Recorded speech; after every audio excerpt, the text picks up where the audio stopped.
मैं यहाँ 5 करोड़ का फंड अनाउंस करता हूँ। देख इंदिरा जी असेस करेंगे। This is amazing. This is life changing. This is life changing. Lalit ji बोल रहे हैं कि मैं 5 करोड़ रुपया आप में से किसी पे भी इन्वेस्ट करने को डिवाइड करके अलग अलग लोगों में तैयार हूं। अगर आपको प्रोजेक्ट बनाना है, पर्सनालिटी नहीं, तो क्या किया जाए, टेक्नोलॉजी का इस्तेमाल कैसे किया जाता है, कैसे बिल्ड किया जाता है। आज मैं आपको मिलवाने वाला हूं एक खास शख्सियत से जिनका दर्जी का काम था, टेलर का दुकान था, छोटा सा। जब ये बोलेंगे ना तो आपको मजा आएगा। सुनना चाहेंगे? उनकी स्टोरी कि कैसे उन्होंने टेक्नोलॉजी बिल्ड करके ऑर्गेनाइजेशन को स्केल अप किया, उनकी स्टोरी कि कैसे उन्होंने समय से ईआरपीस को तैयार किया। I am here what I am introducing to you Mister Lalit Agarwal, chairman V Mart. Sir please come on the stage.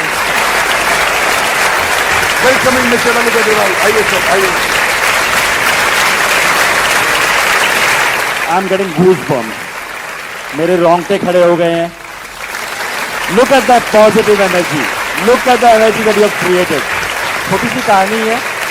2003 में वी-मार्ट की स्थापना हुई, मैंने अपना स्टोर बनाया। 2008 में हमारे पास आदित्य बिरला आया और वो हमारी कंपनी में इन्वेस्ट किया। उनको लेके आके हम इमीडिएटली ग्रो किए। और जब ग्रो करते हैं तो गलतियां भी करते हैं। जब आपके पास पैसा आ जाता है सिर चकराने भी लग जाता है, दिमाग के ऊपर कौवा बैठ जाता है। क्या बोलते हैं, दिमाग पे कौवा बैठ जाता है कि सोच हो जाती है कि हम जो कर रहे हैं वो अच्छा ही कर रहे हैं, सब सही कर रहे हैं। तो उस समय बहुत तेजी से हमने पैसे आए थे, बहुत तेजी से दुकानें खोली, लेफ्ट राइट डिसीजन लिया। बॉम्बे में जाके दुकान खोल दी, कोल्हापुर में जाके दुकान खोल दी, कोई इधर ईस्ट में जाके दुकान खोल दी। तो वो अलग अलग साइज की दुकानें खोल दी, अलग अलग तरीके का सामान उसमें रखने लग गए। तो उससे हमें 2009-10 जब लीमैन ब्रदर की क्राइसिस हुई, उस समय जब खराब समय आया, उस समय हमारी प्रॉफिटेबिलिटी टैंक कर गई। हम उतना रिटर्न जो जनरेट कर रहे थे वो जनरेट नहीं कर पाए। हमारे को रियलाइज हुआ सडनली 2010 में कि यार हम तो बहुत सारी गलतियां कर ली हैं। तो उस गलतियों को हमने बैठ के लिखा, हमने अपनी एक बोर्ड मीटिंग बुलाई। उस बोर्ड मीटिंग में हमने उसको चॉक डाउन किया। हमने 1 साल में 10 दुकानें बंद कर दी, 10 दुकानें बंद करी कि भैया कैसे भी हमें राइट डिसीजन पे आना है, राइट मॉडल पे आना है। और 10 दुकानें बंद करके हम लर्न किए कि हम क्या क्या नहीं करेंगे, क्या क्या करेंगे वो हमने सीख लिया। अब क्या क्या नहीं करेंगे उसके भी स्टेप्स बनाए कि हम ये नहीं करेंगे। जितनी हमारी पहुंच है वहीं तक दुकान खोलेंगे, जितनी बड़ी दुकान चला सकते हैं उतनी ही बड़ी खोजेंगे, जितना पैसा लगा सकते हैं उतना ही लेंगे, उससे ज्यादा उधार पे लेंगे ही नहीं। हमने ये थॉट बनाया कि हम छोटे शहरों में जाएंगे, तो कैसे इसको कन्वर्ट किया जाए, कैसे छोटी शहर में दुकान खोला जाए, वहां के लॉ एंड ऑर्डर सिचुएशन को कैसे डील किया जाए, वहां तक माल कैसे पहुंचाया जाए, वहां मैनेजमेंट कैसे हैंडल किया जाए। ये सोच में आया कि मैनेज कैसे करेंगे, कर तो लेंगे इतनी दूर के शहर में, कौन चलाएगा उस दुकान को, कौन बनाएगा वहां पर, कैसे प्रॉपर्टी मिलेगी, कैसे हिसाब रखा जाएगा, कैसे इन्वेंट्री मेंटेन होगी, कैसे पता लगेगा ग्राहक को क्या चाहिए, कैसे पता लगेगा क्या माल वहां पड़ा हुआ है, कितना चोरी हो गया, कितना बिक गया, कितना पड़ा है, कितना बेचना है। ये सारे सवाल आए। उन सारे सवालों का जवाब खोजने की कोशिश की गई कि कैसे उस जवाब का सवाल खोजा जाए। तभी एक दिमाग में आया कि नया नया ईआरपी वर्ड आया था, नया नया टेक्नोलॉजी का वर्ड आया था। और उसी समय हमने एक ईआरपी वेंडर से बात करी, उसको समझा। वो छोटा सा एक सॉफ्टवेयर बनाता था, उसी को समझ के उसी को हमने इंप्लीमेंट करने की कोशिश करी और उसको हमने उसी समय इंप्लीमेंट कर दिया। जब इंप्लीमेंट कर दिया तो हमारे पास वो थॉट प्रोसेस आ गई कि यार टेक्नोलॉजी से हम कम से कम देख तो सकते हैं कि कौन सा माल कहां बिका, कौन सा माल की कहां जरूरत है, कौन सा माल कितना स्टॉक में पड़ा हुआ है। उससे बहुत कुछ, शायद ईआरपी से और भी बहुत कुछ जो फायदा हुआ कि कितने वेंडर ने क्या माल दिया, उसका कितना पेमेंट हुआ, उसका माल कितना बिका, कितना हिसाब पूरा बराबर मिल गया।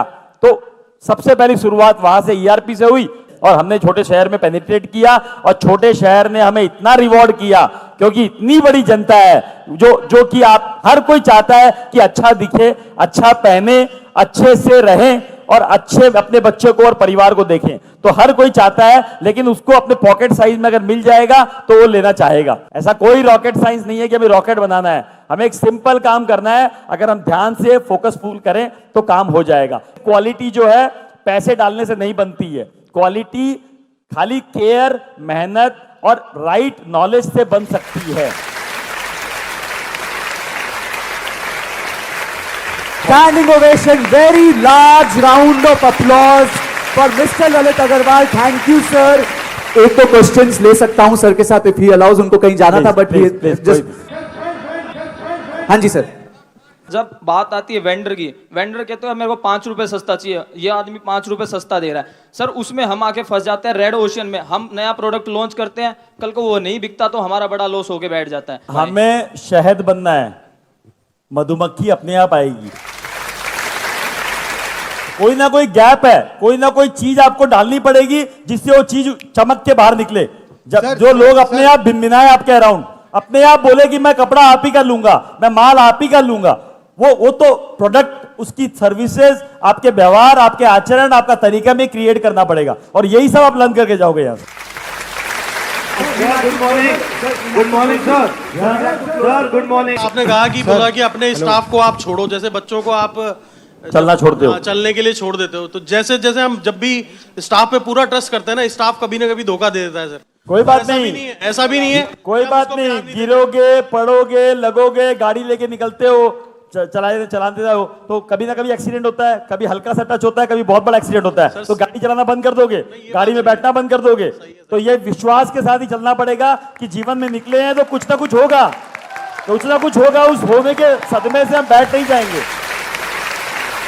सर मेरा प्रॉब्लम भी स्टाफ से रिलेटेड है। वो लोग कहीं ना कहीं हमें बीच में छोड़ देते हैं कि हम लोग अकेले पड़ जाते हैं, वो लोग अपना 7-8 बजे चले जाते हैं।